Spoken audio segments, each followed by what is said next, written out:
these leaders of M23 and the majority of their fighters came from Uganda, where they had been as refugees who ran away from, or as a result of solving the problem of 2012, 2013, when these people moved to Uganda and others came here.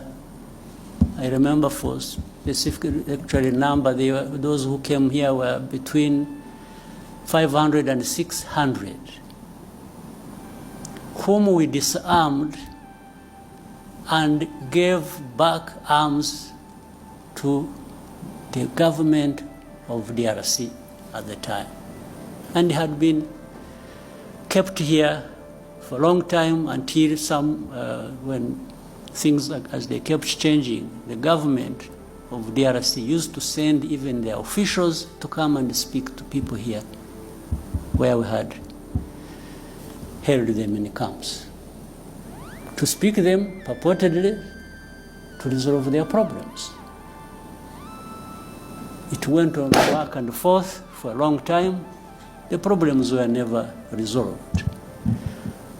But these are not the ones who started the fighting. And if you want to see where these people, most of them are still here. The fighting was started by the main group that was in and from Uganda. So how did it become Rwanda's problem, honestly? So I told our friends, these powerful friends of ours, I've even said it publicly, when it comes to defending this country that has suffered for so long and nobody came to help, I don't need permission from anybody to do what we have to do to protect ourselves. I have said it in broad daylight. I have said it to those who matter in this problem. And that's what is going to happen. You go home, sleep, don't do anything. There will be nothing crossing these borders of this small country of ours. Ebiseera ebisinga bwe mba ngenda okutandika program nsooka ne nkuteerawo ka vidiyo akampi okusinziira ku kye ngenda okwogerako ekinfuula zo okwanikula so sa zo okwogera obwogezi. Liripazo gw'oli mu kwanikula ani? Vidiyo ndaba zaanikula naye siraba vidiyo z'oyanikula. Ennaku 3 buli lunaku ng'entuuyo okeera ozisaza bibatu babi tebayagaliza bwe bakola laale zaabwe tebatuyita kyokka NRM yo bwe tulaga nti etwetaaga n'etuyita tugeye tugiyimbire ne batukkakkanako ne batuvuma ffe twava mu kyalo twajja kukola ssente tuyina abaana twabonaabona nnyo kojjange gundi yaŋŋamba kolanga bukozi ssente kyokka ate bo ne bakukkakkanako ne bakuvuma baani? Munnankyukakyuka kye yakoze vidiyo ng'ekulumba era munnankyukakyuka kye yakoze vidiyo ng'ekukkakkanya. Ani yakuvumya amannyo nti geetaaga kukalako okubunira? Mu bufunzo otuvunaana kumanya nti wasobezza naye ne tutakwanikula. Kino nno kitegeeza ki? Liripaze essaawa eno kyatubanja kiri eki? Kumuvuma. Bannayuganda abaana bano mmwe mubagaggawaza. Bannayuganda abaana bano mmwe mubafuula serious nga tebali serious. Bo bakimanyi nti we bajja ne batuvuma bwe tuyanikula nga bazzaayo accountability w'omusajja nti nnyongera ssente obusajja mbunyonyogedde ne buseka. Gwe sooka weebuuze ono obusungu bw'alina okumala ennaku 3 vidiyo ku vidiyo naye nga kuffe tewaliiwo yamunyeza kigambo kyonna. Kitegeeza ebisinga babikola babiraba mu bavume babawe ssente. Bannayuganda mulekeraawo okufuula abayimbi ensonga. Tewaliiwo muyimbi afuna ssente olw'okuba nga azigwanidde.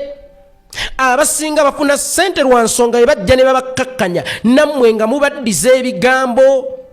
Bano abayimbi mubaveeko nte, anti ente kyekisolo ekiyonoona mu biwataate bye kirina okulya. Bano abayimbi temuddamu kubateekinga serious.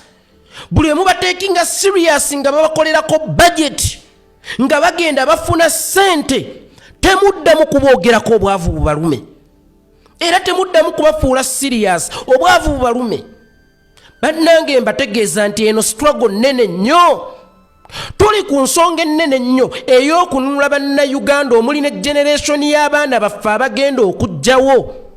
Akadde kaffe ak'omuwendo akatono ennyo ke tusigazzaawo okulwanyisa nnakyemalira bwe tunaakazza mu bantu abo bagenda kutukeereya. Missoni y'abali abasajja kututega abantu bano bakimanyi nti tebatusobola. Bayina essente, bayina emmundu, bayina obuyinza, bayina amagye, bayina sse, naye gwe weebuuze lwaki balemereddwa Kyagulanyi ne basalawo okusindika abayimbi. Tebasindika bayimbi nga bakimanyi nti basobola okusobola Kyagulanyi. Naye omuyimbi wajja n'alumba Kyagulanyi His Excellency Bobi Wine, oba wajja n'alumba bannankyukakyuka ne mumwanikula, abaagulidde bali abasajja tayimu. Kubanga eno diversion gy'abakozeemu okukuugula, ogenda okudda ku right track ng'eri Museveni byayisizzaawo bye bingi. Mwegenderezanga nnyo entalo ezitalina gye zivudde, era mwegenderezanga nnyo abantu ababasusonkereza nga nammwe temubasuubira. Olaba muntu kujja n'akukuba kikonde nga toyina ky'omukoze. Olaba muntu kujja n'akuwaayiriza nti bavuma abantu nga tonnamuvumako, kitegeeza nti omulamwa gwe gwaggwe kumuvuma. Bannayuganda njagala okubategeeza, bano abayimbi balya kukubavuma. Bano abayimbi banywa kukubavuma. Buli we mubaanikula ng'eri bafuna ssente. Tekuli muyimbi gw'ogamba nti w'amaanyi nnyo mu bo oba asaanidde nnyo mu bo okufuna ssente zonna ze bazzenga bafuna, naye mmwe mukuzizza price taaga yaabwe. Mmwe muwanise price taaga zaabwe. Y'ensonga lwaki liri pazo gwe wazize akulaga kimulumye nnyo waakiri akusosonkereza osobole okumwanikula. Kano nno kagenda kubeera kagenderere. Abayimbi liri pazo atuzibudde amaaso, kagenda kubeera kagenderere. Obudde bwe tulinawo obutono obw'omuwendo ennyo, mbasaba bannankyukakyuka temuddamu kubwonoonera ku zino ngajaba. Temuddamu kubwonoonera kubaddiikuula. Nkugambye zino nte kubanga ente ze ziyonoona mu biwataate bye zigenda okulya. Omuyimbi osiiba oyasama nti oyagala copyright, naye ate ne munnayuganda alina byabanja gavumenti. Naye ate gwe gy'obanja copyright obawolereza. Ono alina byabanja gavumenti oba oyagala kusuula gavumenti, naawe akuwe copyright n'omukakkanako n'omuvuma ekikufuula ente eyonoona mu biwata byerina okulya. Waliwo n'omuyimbi omulala yakola statement n'agamba nti music industry ejja kutereera nnyo nga Kyagulanyi afudde. Naye ng'omuyimbi oyo tavuganga ku mmotoka mpya before Kyagulanyi, tasulangako bulungi before Kyagulanyi, and regardless music we yali tamusobozesa yadde okuzimba akayumba ak'emiliyoni 5. Naye ku lwa Kyagulanyi azifunye, ate yali mu kukugamba nti music industry okusobola okutereera alina kufa. Bw'eba yali y'amaanyi nga Bobi Wine tannayingira byabufuzi, lwaki walema okugaggawala ate n'ogaggawala nga Bobi Wine amaze okujja? Tekikufuula ente yonoona mu biwataate byeri mu kulya. N'ennyongera okubasaba abayimbi mubazire, embaata nga zino muzizire, temuzonoonerako budde bwammwe. Liri pazo bw'aba yagenze n'ayimba mu NRM agende, kubanga ffe ebiseera ebyekisinga n'ayagala okwetuga tumuwa omuguwa. Ffe tuli baana ba nnyoko, tuli baana ba kitaawo. Okukulaba ng'onywedde obutwa tutandike okukuvuma oba tutandike okukuvumirira, totukwatako. Ne mu programu zaffe tewaliimu. Tetwajja kununula ggwe, wabula twajja kununula Uganda, ate naawe kennyini mwoli. Lwaki tutuuka ku mbeera ekkakkanya koozi yaffe bwe tuti? Abayimbi bano mubawadde relevance. abayimbi bano mubafudde ab'ensonga singa munalekerawo okuboogerako wallahi obwavu bugenda kubaluma omu ku omu. Naye ebiseera ebisinga abo bwe batyo babalirako ssente, bwe batyo babagaggawalamu ne mumala ennaku 3 nga babateze liripazo, ne mumala ennaku 3 nga babateze kenzo. Mu buvunze buli wiiki bakutegayo omuyimbi alina okukutaagula. Kakati njagala obeere mugezi weebuuze, oli antega abayimbi w'amaanyi naye lwaki atega abayimbi bannwanyise bo banansobola nedda ayagala kugula budde bwo? Kyokka ate ogenda okudda ku luguudo olutuufu nga tokyasobola kuyunga nga walekeddwa dda. Tulekeraawo, tetukiddamu okwanikula embwa zino. Embwa zino ziraidingira ku mmwe.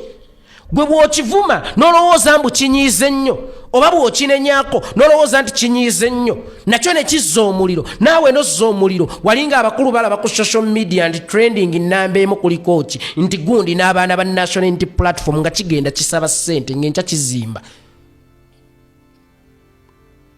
Ayagala yimbayo, ayagala beerayo, ayagala yingirira ddala.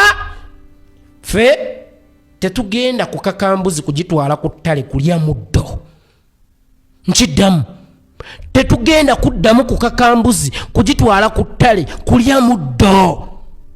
Embaata zino muzeesonyiwe, embwa zino muzeesonyiwe.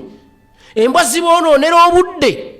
Wakati mu kubonoonera obudde mwe ne mukeereya ne missoni yammwe ate eri ne muzigaggawaza.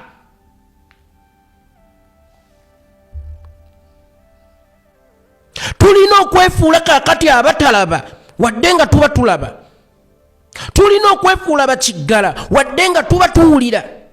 Kwate ani oyo ayomba n'atamuddamu n'apowa? Oba ani oyo alaba nti gwawa ssente okuyomba n'abantu tebamuddamu n'asigala ng'amuwa ssente? Zino embwa musobola okuzirumya obwavu. Nkiddamu, zino embwa muyina amaanyi agazirumya obwavu. Otunuulira omuntu, nze ne ku show yange tebampostinga mu bufunze mu kaseera kano tulina obuzibu.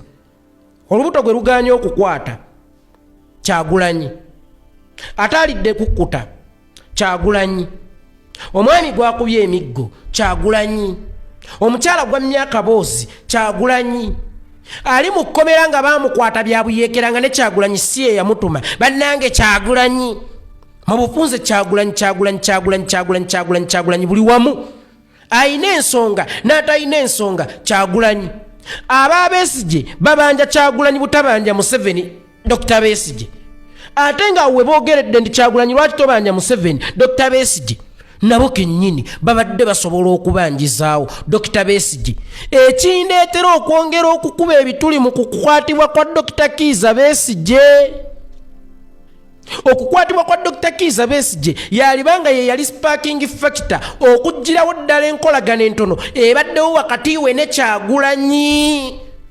Gwate owa FDC oba omuntu yenna nga gwe asibye emitaafu ku Kyagulanyi okubanja Museveni Besigye, naye ng'ate asula ne Besigye eyazaalira Besigye omwana, akola mu UN era nga omulimu ogwo gwasayiningibwa Museveni. Byanyima bw'aba yalemeddwa okumatiza Museveni eyamuwa omulimu amuteera omusajja we, Kyagulanyi alina okumatiza Museveni. Akunga abantu beekalakaasa ekibuga kyani era ani? Looya wa Dr. Kizza Besigye Sirukwago akunge. Lord Mayor yafuna obululu emitwalo nga yitasobola yadde okkungayo abantu ebibiri bagende ku kkooti babanje Dr. Kizza Besigye. Kaakati ate ofuuse kiiso kya mbuzi. Oteeka otya Kyagulanyi ku bunkenke abanje Dr. Kizza Besigye era amubanje mu ngeri ki ate ng'era bulijjo abadde ng'amubanja.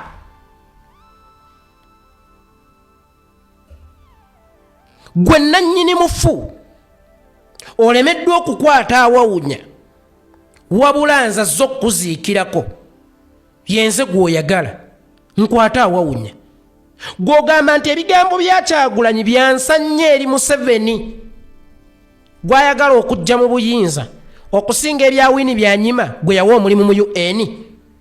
Winnie Byanyima ne bbaawe yennyini Besigye bayina ennimi ezibagatta ne Museveni ezi olulimi olusooka olw'ewaabwe gye babazaala, olulimi olwokubiri olulimi oluzungu, olulimi olwokusatu lwe lulimi oluswayiri, n'olwali badde olulimi olwokuna lwe lulimi olw'ensiko. Kyagulanyi olulimi olumugatta ne Museveni luzungu. Kakati nze Museveni gwe mmanye yali agambyeko ne ku comedian omu nga bwazannya anyumirwa nnyo era n'aseka n'okuseka n'akaaba.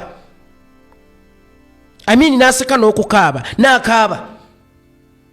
Yamugamba I wish you were Munyankole. I wish you were a Munyankole. Kitegeeza singa yali abizannya mu lulimi lwe ate gwali jabagidde nnyo naye ate Winnie Byanyima amanyi olulimi Museveni lwayogera olw'ebuzaali nga teyasobola mumumatirizamu muwa musajja we oba lwaki tasobola mumumatirizamu muwa musajja we. Bayina olw'ensiko, bayina oluswayiri, bayina oluzungu.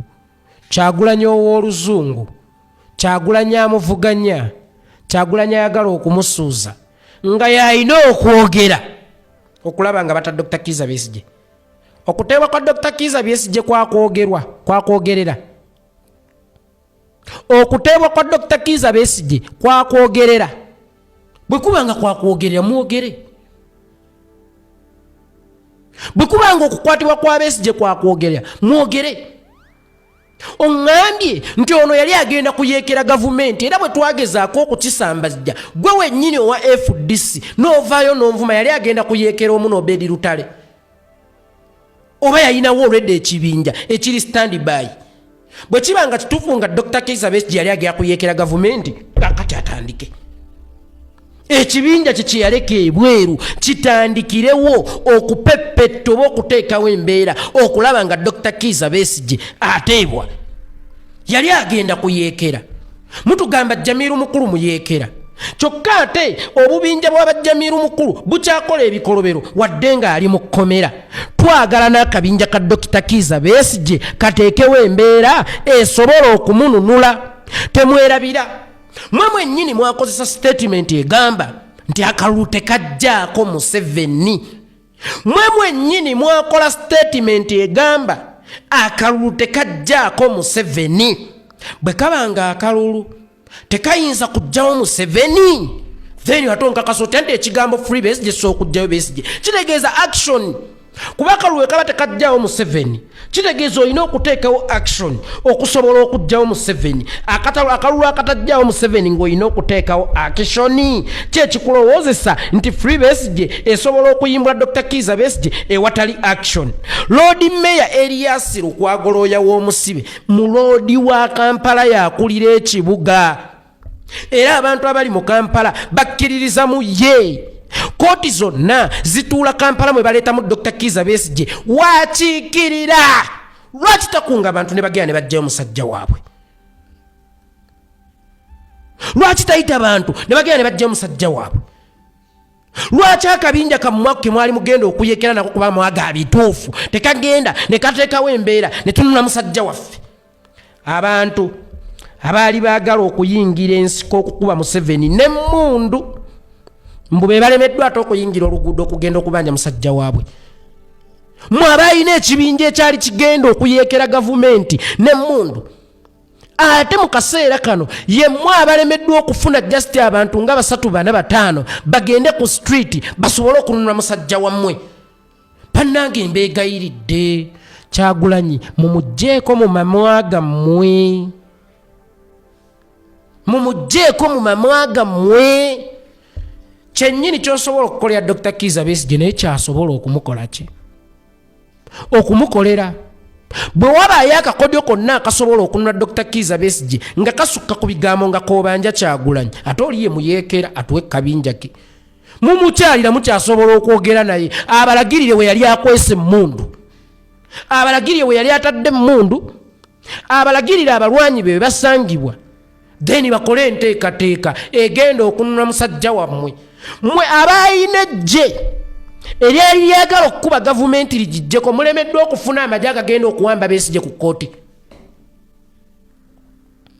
Mugamba akalulu tekajjaako Museveni ng'ate ge mateeka, naye ate ne kkooti nga ge mateeka tejja kutaani Besigye, kati mugenda kukolawo ki?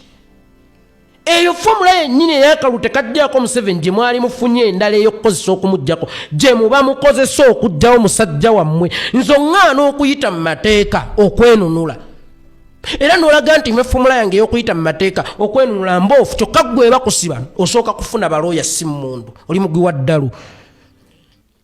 Nze toŋŋanya kufuna national ID ŋŋende ennonde, era nga n'oyankubiriza nti funa national ID ogenda olonde omuvuma busiru, kyokka ate ggwe bakukwata ofuna balooya.